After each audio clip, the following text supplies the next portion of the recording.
Alors Bonjour et attends, bienvenue ouais, dans l'almanach des feux OK. célestes. Bonjour Yasmina, je suis ravi Bonjour Claire. de vous présenter le bulletin astronomique pour la période du 20 au 27 février 2023, la première phase de la troisième lune d'hiver nord, été, sud. Donc, du de la nouvelle lune, le 20, lundi 20, très exactement, je remets mes lunettes, à 8h05 le matin, au premier quartier, le 27 février, lundi 27 février, à 9h05, 8h05, la nouvelle lune, 9h05. Le premier quartier, c'est une semaine assez courte, la lune est passée au périgée juste le 19. Donc elle est rapide encore, la lune, donc c'est pour ça que la période n'est pas très longue. Eh bien, écoute, on va d'abord, il va y avoir plein de choses à voir dans le ciel cette semaine. Dès le jour du premier Mmh. temps, il arrive dès le 21. Et donc le lendemain, que la nouvelle lune a eu le 20 à 8h05, le 21 au soir, on peut voir le premier croissant de lune. Et il sera tout près de Neptune, qu'on ne verra pas, évidemment. Et néanmoins, il y a peut-être y aller. Donc, le premier des croissants de lune est conjoint à Neptune. Après cela, il est conjoint à Vénus le 22 au matin et à Jupiter le 22 au soir. Ce qui fait que dans le ciel, le 22 au soir, on a un magnifique spectacle, Vénus, croissant de lune et Jupiter. Puis la lune continue son périple de soir en soir.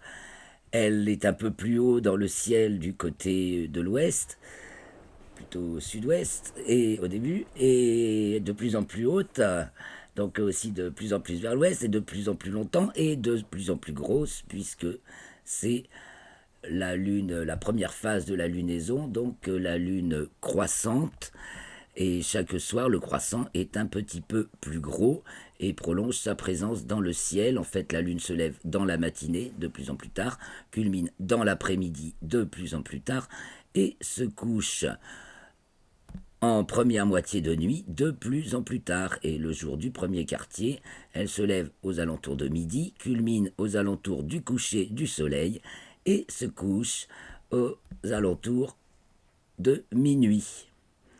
Voilà, donc ensuite elle va être conjointe à la Lune va être conjointe à Uranus le 25, et le 28 elle sera conjointe à Mars juste après le premier quartier. Donc la nuit du 27 au 28, la Lune est tout près de Mars, entre Aldébaran et Mars. Mais je vais vous montrer, ah oui, Saturne, dans le champ du coronographe Lascaux C3. Nous allons chercher Saturne, car Saturne est donc conjointe à la Lune juste avant la nouvelle Lune, totalement invisible, puisque justement elle était toute près du Soleil, elle était conjointe au Soleil euh, le, le voyons, ça des fois je ne me souviens plus. Elle est conjointe au Soleil le 16 février. Et donc, elle est invisible. C'est nade alimentaire Soleil-Saturne. Ah, je reviens sur le ciel. Non, je reviens sur la fiche. Et donc, elle est conjointe à la Lune, qui est nouvelle, donc alignée aussi avec le Soleil. Le 20, donc invisible, mais elle est dans le champ du coronographe Lascaux C3, donc je vous ai montré tout à l'heure, et on peut la trouver. Alors maintenant, nous regardons la fiche. Alors je m'excuse parce que ce que je vous produis là, c'est un enregistrement sur le bulletin que nous avons enregistré le 20 au soir. Et puis il y a eu des problèmes de son. Donc je redis sur les images, je redis ce qui ne s'est pas enregistré.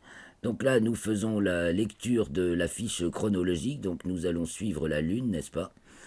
Donc la nouvelle lune, donc le 20 à 8h05, qui est juste au préalable conjointe à Saturne, elle est dans le signe des poissons, donc Soleil et Lune dans le deuxième degré du signe des poissons. Elle monte la Lune toute la semaine, elle va monter en déclinaison, monter en latitude, et elle va entrer dans le signe du Bélier le 22 à 6h13. Mais avant cela, le 21 au soir, nous avons le premier croissant de Lune conjoint à Neptune, donc bien sûr on ne voit pas. Donc ce premier croissant, visible à l'œil nu, moins d'une heure et demie après le coucher du soleil, puisqu'il se couche à 20h10 chez nous et le soleil à 18h28. Je continue et nous reprenons la Lune le 22, donc elle entre dans le signe du Bélier et elle est conjointe à Vénus, donc dans le troisième degré du signe du Bélier à 10h26. Ensuite, elle passe en déclinaison nord, toujours mercredi 22, à 15h59 et à 23h48, elle est conjointe à Jupiter. Voilà pourquoi dans le ciel, ce soir-là, nous verrons Vénus, croissant de lune, et Jupiter, un magnifique spectacle qu'on va voir sur Stellarium tout à l'heure. Elle passe à son nœud ascendant vendredi 24, alors elle rentre dans le signe du Taureau et elle passe son nœud ascendant vendredi 24, donc elle monte en latitude et passe en latitude nord, donc pour nous dans le ciel tout ça la fait de plus en plus haute. Et elle est conjointe à Uranus samedi 25 à 13h24. On ne veut pas Uranus, mais on peut la chercher aux jumelles. Et il y a même elle est tout près de la Lune, puisqu'il y a même une occultation d'Uranus par la Lune pour le Groenland et l'extrême nord-est du Canada. Et pendant ce temps, en héliocentrique, pratiquement simultanément, Vénus est conjointe à Uranus. Et donc en géocentrique, Lune est conjointe à Uranus.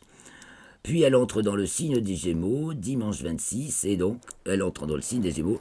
Donc elle est conjointe aux Pléiades, l'amas ouvert, célèbre amas ouvert des Pléiades, Messier 45, la toute petite casserole, comme j'aime à l'appeler, et qui de nos jours marque le premier degré du signe des Gémeaux. Donc quand on voit la Lune conjointe aux Pléiades, on sait qu'en signe, elle est dans le premier degré du signe des Gémeaux. Et puis, c'est le premier quartier, lundi 27 à 9h05. Donc, dans la nuit du 27 au 28, on voit la Lune entre les Pléiades et Mars, à laquelle elle va être conjointe le 28 à 5h20. Voilà pour la Lune. Alors, à part ça, il y a Vénus qui fait beaucoup de choses aussi. Vénus qui passe en. Qui rentre dans le signe du Bélier et qui passe en déclinaison nord. Alors je vous retrace le périple de Vénus qui rentre dans le signe du Bélier le 20. J'avais oublié de le marquer la semaine dernière. Mais donc juste après la nouvelle lune, 50 minutes après la nouvelle lune, lundi 20, la Vénus entre dans le signe du Bélier.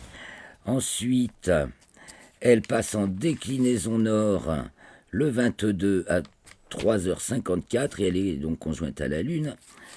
Et ensuite, elle est conjointe à Uranus en héliocentrique le 24 à 20h50, donc dans le signe du Taureau en héliocentrique et donc dans le signe du Bélier en géocentrique.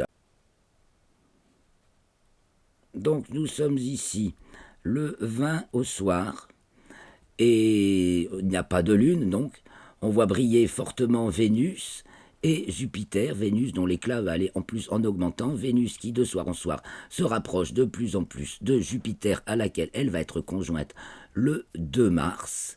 Jupiter qui, elle, se couche de plus en plus tôt et donc se rapproche du Soleil qui, lui, se couche de plus en plus tard et avance vers Jupiter. Mais Vénus, elle galope sur l'écliptique et donc elle avance. Le 21 au soir, voilà notre premier croissant de lune.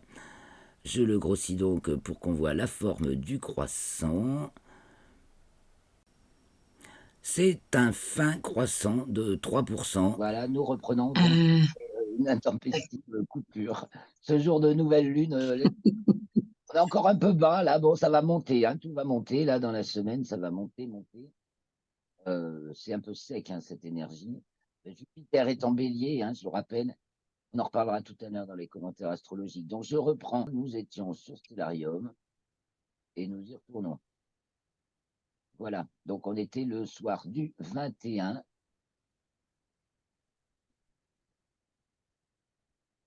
Nous étions le soir du 21 février avec un croissant de lune tout fin.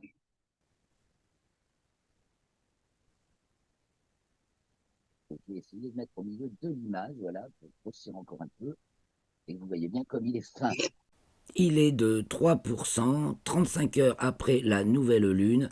Donc on voit le soleil qui commence à se lever sur le bord très fin ici. Petit à petit, on va en voir de plus en plus, puisque la lune représente sa face visible de plus en plus au soleil pour nous.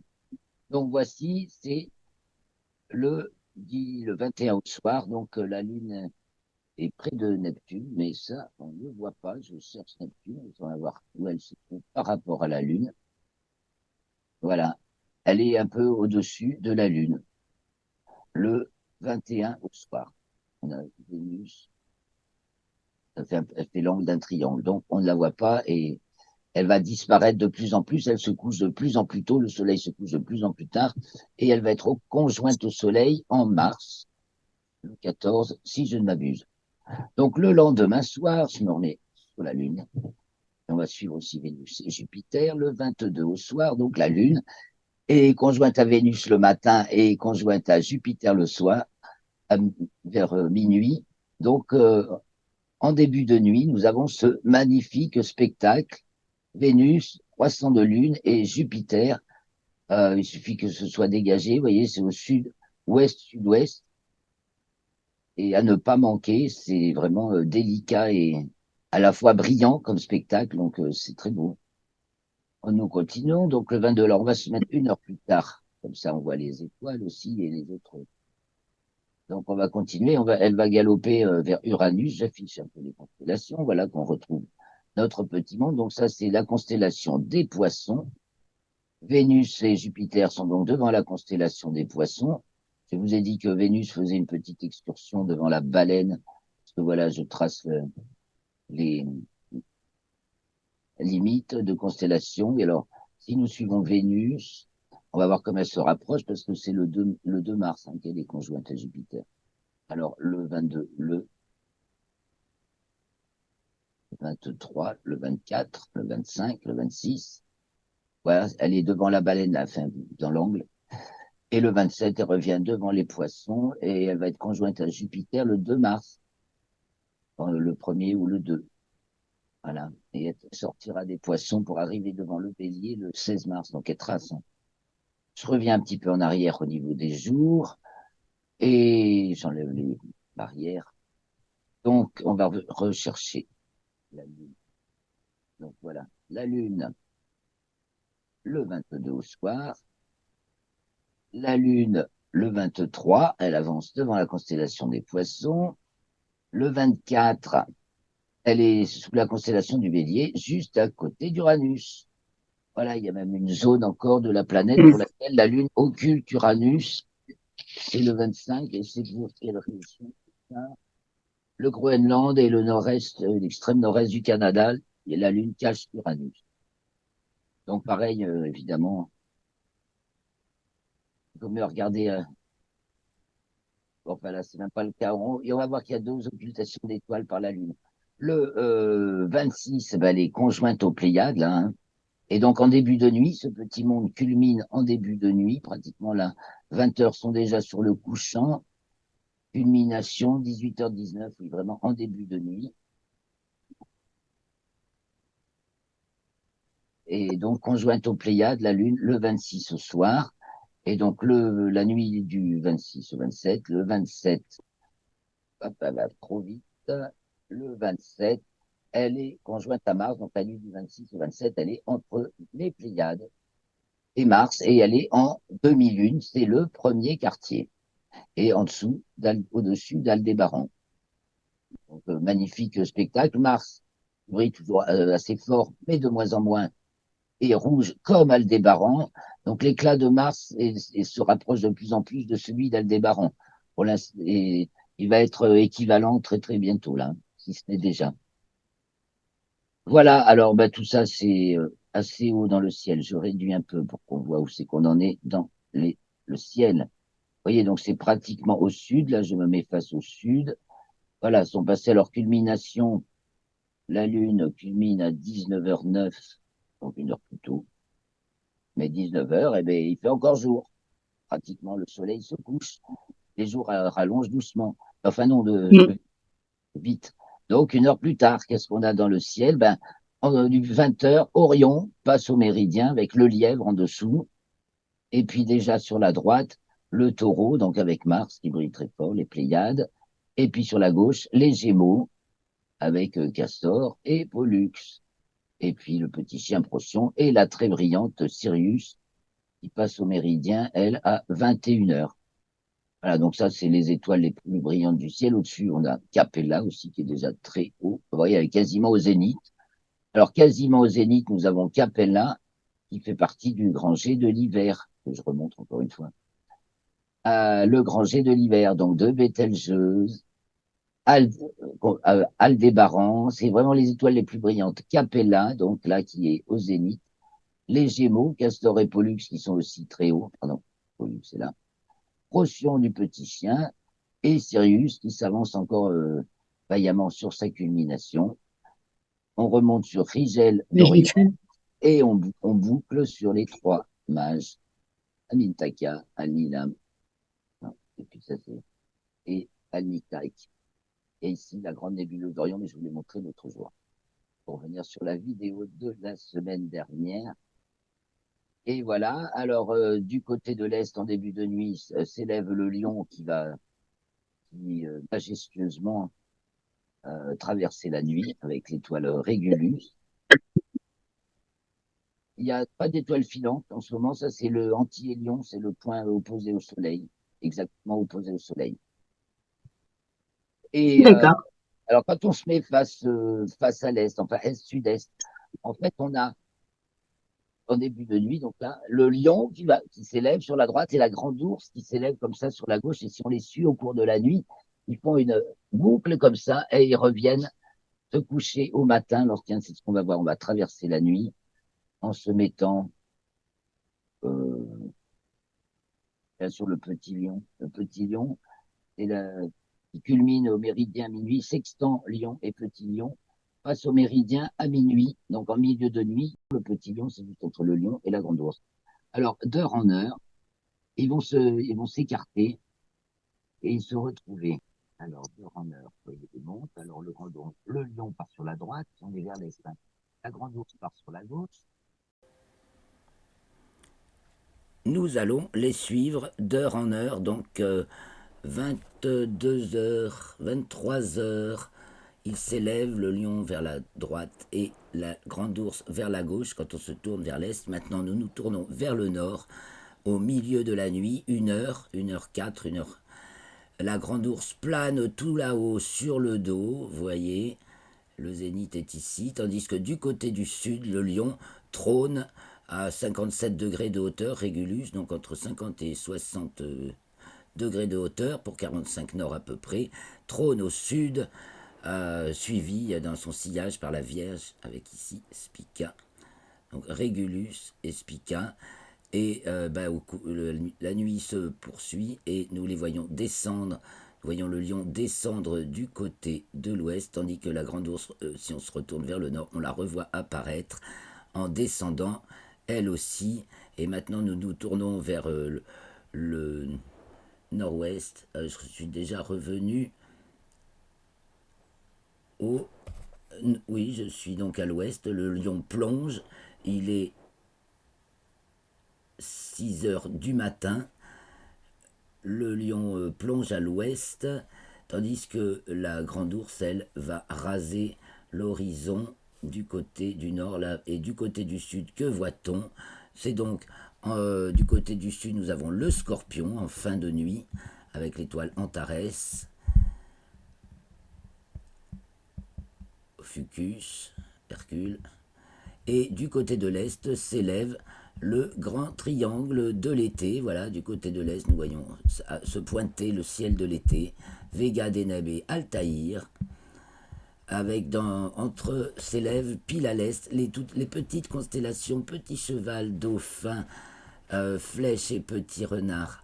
Et maintenant, je suis du côté du nord, en fin de nuit, donc la grande ours pique du nez sur la gauche, tandis que le dragon culmine et la petite ours est droit debout sur sa queue, l'étoile polaire restant toujours, bien sûr, au milieu du ciel qui tourne sans cesse autour de la polaire.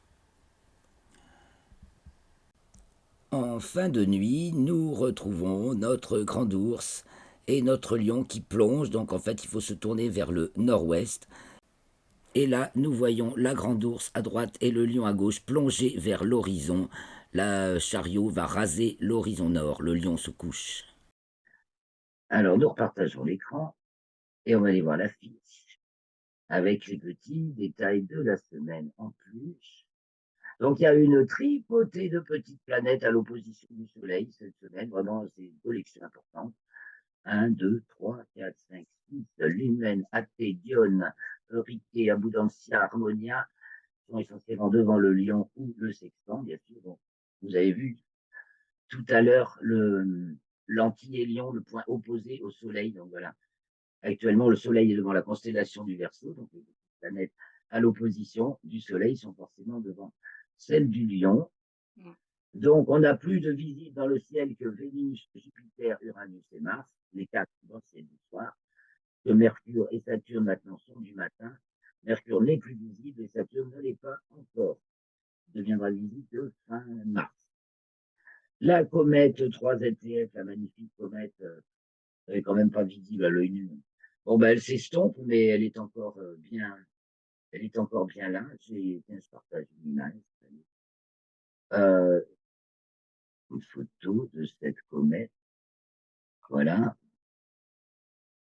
La comète près de Mars, le 11 février. C'est assez joli. Elle se déplace très vite. Ouais, c'est très joli. Là, Les maintenant. couleurs. Ouais, bien contrasté. Hein, ouais. Je reviens sur. Ah, c'est beau, hein. Ouais. Bon, si vous pouvez pointer toujours un petit instrument sur Jupiter pour remarquer les phénomènes de ces satellites que j'ai pas tous notés, mais juste les alignements dans l'ordre Io, Europe, Ganymède et Callisto. Ça, c'est l'ordre normal. Et sinon, c'est de l'ordre GIEC. Ah, elle est bonne celle-là. Ganymède, Io, Europe et Callisto. Ils sont alignés comme ça. Et donc, autre petite chose, Saturne qui sort du champ de l'astrophysique le 26 février, à savoir que le tout primeur croissant de lune est cette fois-ci pour l'Argentine, donc le 20 février, c'est 22 heures temps universel, donc 19 heures là-bas, l'heure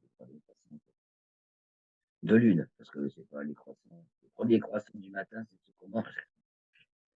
Et donc, deux occultations d'étoiles par la lune, le 25 et le 26. Le 25 à 23h31 et le 26 à 21h19. J'ai peut-être un peu de temps. Oui, c'est le temps. Alors, on va aller les regarder. Donc, le 25, on va se mettre le 25 à 23h.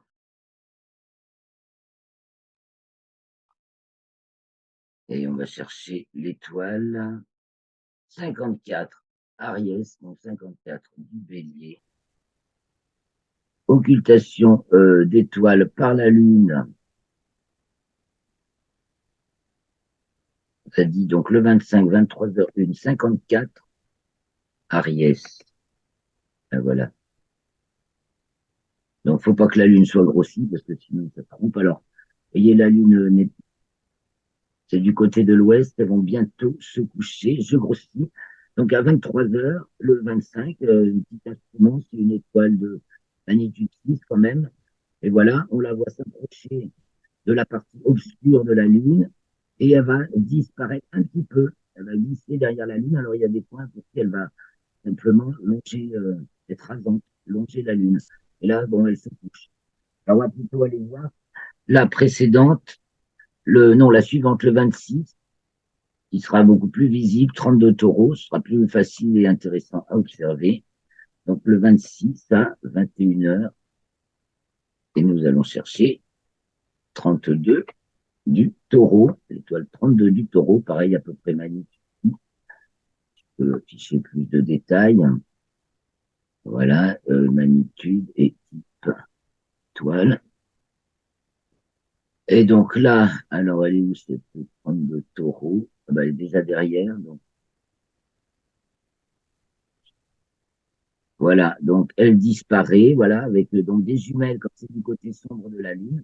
On peut voir l'étoile, 21h15, 21h16, 21h17, hop, 18, 21h19, elle a disparu. Donc chez moi, pour chacun, l'horaire est un peu décalé.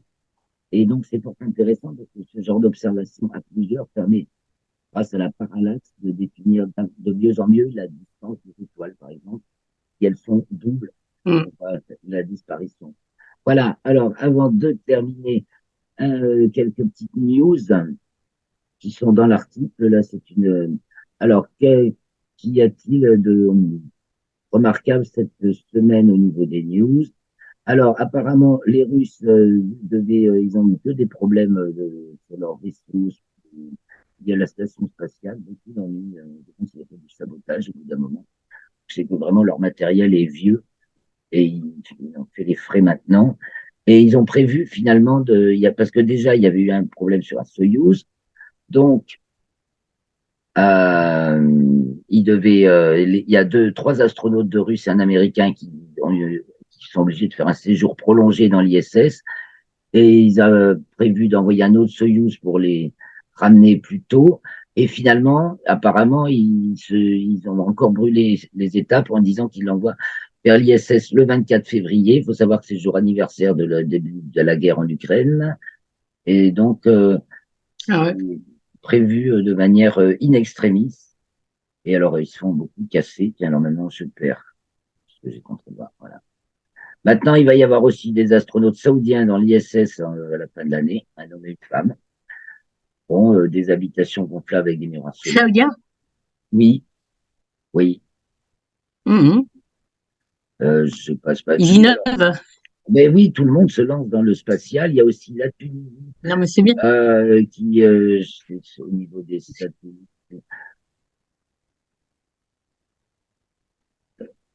c'est dans la station spatiale aussi. 50, et il y a aussi 55 pays du continent africain constituent l'Agence spatiale africaine. Il y a aussi un article à propos de la Tunisie, oui, et de son investissement dans le spatial également. Ah, ça devient de plus en plus international. Après, pendant ce temps-là, sur Mars, alors il y a Mm. Curiosity, toujours au TAF, qui a découvert une belle météorite métallique assez rare, donc article. Persévérance, qui recollecte des tubes d'échantillons et qui les dépose sur le sol martien pour qu'un autre engin vienne les chercher dans quelques années. Après, bon, tout un tas de Ingenuity, l'hélicoptère fait des prouesses qui permet de résoudre des problèmes dus à la poussière. Euh, je qu'est-ce que je voulais surtout faire remarquer? Oui, bah, c'est ça à propos de la nouvelle génération d'astronautes en Tunisie. Voilà, une Tunisienne qui bosse pour la NASA qui vient s'exprimer en Tunisie. Comme je fais le relevé de tout ce qui est francophone, c'est intéressant parce qu'on a des nouvelles qu'on n'a Mm. pas en France, hein. C'est vrai. Et donc, très belle image d'une galaxie, encore pareil, Hubble. Il y a bien James Webb comme télescope, télescope spatial, mais Hubble, il n'est pas en reste. Alors, je vais vous montrer l'image normalement. Je l'ai là. Ah, alors, la météorite de Tcheliabinsk, c'était le Oh. 15 février 2013. Et donc, il y a une vidéo, c'est intéressant de s'en souvenir. C'est un sacré événement qui a été enregistré parce qu'il y avait des gens au volant de leur voiture avec des caméras automatiques. Donc, si ça s'était passé 10 ans plus tôt, on n'aurait pas eu tant d'images. Il faut avoir le temps de l'avoir arrivé, encore qu'il C'est est un peu nuit. Bon, je finis toute seule mon petit partage d'images. Décidément, aujourd'hui, je suis un peu en faiblesse. Il m'arrive des tas de petites histoires. Alors, je partage l'écran et je vous montre l'image que je voulais montrer. Et donc, c'était celle-ci, c'était les trois galaxies, le trio de galaxies qui se rapprochent, donc qui sont censés devoir fusionner relativement prochainement, bien sûr, à une échelle de galaxie. Et donc, cette image qui a été capturée par le télescope spatial Hubble, donc qui n'est toujours pas en reste, bien que maintenant il y ait James Webb Telescope. J'ai encore une petite image, un train de satellite de Starlink devant Orion. Et pour finir, coucher de soleil devant le phare de Cordouan et la météorite de Tchélamis. Donc, qui a secoué une ville de 1 million d'habitants, faisant quand même qu'elle n'évite pas trop, ça aurait pu être infiniment pire. La météorite grosse comme un lave-linge s'est écrasée dans un lac gelé à 30 km de la ville et toutes les vitres ont été soufflées. Voilà, je n'en dis pas plus. Je vous souhaite une très bonne semaine. Je vous donne rendez-vous lundi prochain à 18h pour le bulletin astronomique qui sera pour la période donc, du 27 février au 7 mars, la deuxième phase de la troisième lune d'hiver pour nous dans l'hémisphère nord. Et pour eux, dans l'hémisphère sud, c'est l'été. La fin de l'été. Donc, en attendant, je vous souhaite une bonne semaine de lune d'hiver et je vous dis à lundi prochain. Merci beaucoup de votre écoute, de votre participation. Mettez un j'aime, partagez. Je vous en remercie infiniment.